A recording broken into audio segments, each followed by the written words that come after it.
Speaking of growth, Qatar Airways is growing, now has non-stop flights from Doha to Chicago, as Tracy Tandem reports. It is a tie-up between the world's second largest Middle Eastern carrier and the world's second busiest airport. Qatar Airways has just launched non-stop flights between Doha and Chicago.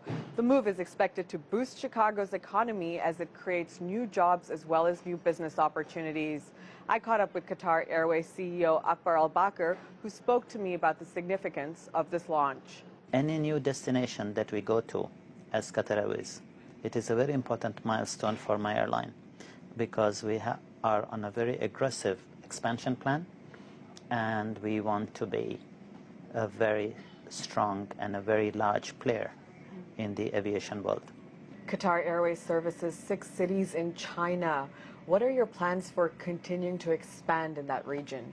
As a matter of fact, we have just been given another destination in China, and Hangzhou, and we will be starting operating to that in not too distant future once all our 787s are up and going. Last year we saw the grounding of the Boeing 787 Dreamliner fleet. Qatar Airways was one of the few airlines that was impacted by this. What sort of effect did this have on your bottom line as well as the airline in general? Yes, it has impacted the airline and the bottom line seriously, but I think that this was a huge overreaction from the authorities to withdraw the certification of that aeroplane.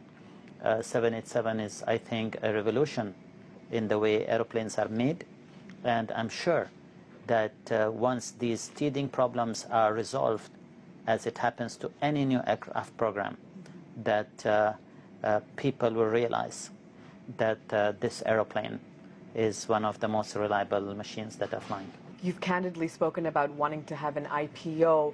Are we going to see this IPO happen in the near future? Have you spoken to banks recently?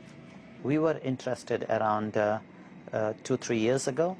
Then the economic recession took hold, and for the time being, we have shelved our IPO plans for until some future date.